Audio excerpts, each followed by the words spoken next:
every conversation is either about our children, because that's a priority, right? And Yes. or work. Even when out on a date night and we're sitting down eating a fancy dinner and we're talking about work, it seems like it can never get away from us. Do you have any advice for that? Yeah. So I totally understand where you're coming from. Even tonight, I was on a FaceTime with my kids, and we were blowing out candles for the 4th birthday, which this is like the 5th day in a row that we've been doing this. But my Aw. son loves it so much that we're like, until the cake is gone, we'll just keep doing it every night. Of course. So we're on FaceTime, and then we started talking about one of the challenges that one of our team members was having, and the conversation drifted off from like our kids to that, and then it goes. So my advice, the little things that you're doing, so even sending text messages to each other throughout the day to see how's your day going and check in, that kind of emotional support and caring about the hobbies. Like my husband's really into training for Ironman, and so that requires an extra level of patience on my part because he's training 15, 20 hours a week in addition to work. And so I think that part of me being a good partner to him, I used to fight this, right? I used to really feel like almost it's selfish of him to be spending all this time away from our family and away from work. But what I recognized is that for him to feel at his best, he really needs to do an unusual amount of exercising. Yep. And so my supporting that was loving him and like pouring into him.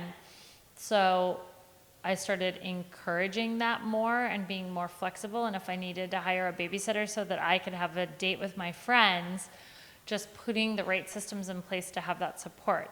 The piece about date night, I think you have to go into it almost brainstorming as the female. What are the topics you're going to talk about that are not work related? Because it's so easy to drift back there. And so even like the other day, we went on a date night, and actually we were going, I don't know if, do you know Pat Hyben, that does Real Estate Rock Stars? So it's an incredible podcast. If you guys have never listened to it, I encourage you to. Yes, actually, yep. Yep. So we were going over to Pat Hyben's house. So our date night was going and networking with a bunch of other agents and entrepreneurs, but we had like a 2-hour drive on the way there and an hour drive on the way back. And so we started shifting to like, where do we want to live long term? Right? Like, what's our long-term plan? What's our 3-year plan? Like, what kind of home do we want to live in? Do we want to consider moving? So it was more like dreaming about life. Yeah. And I think when we have those healthy conversations as a couple, it makes you just feel like you have each other's back and you have the same goals. So my advice is like, think about what's important to Brian and what he cares about, and then guide the conversation that way.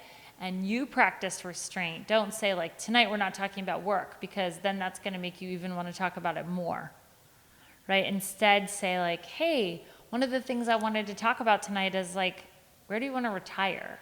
What do we want our retirement to look like? Like one of the conversations we had, I had seen on social media that our friends just took their kids to Europe. I'm like, that seems amazing. And I want to structure our life so that if we want to go on a sailing vacation with our kids, if we, like by the time they get there, I want it to be okay for us to leave our business for an extended period of time and not even need to check in. Wow. So then that's talking about work, but it's also inspirational about what that will create. Thank you so much for watching our video. I hope you liked it. Give it a quick like below and comment and share. We'd love your feedback. For more videos like this, click here. And to subscribe, click here.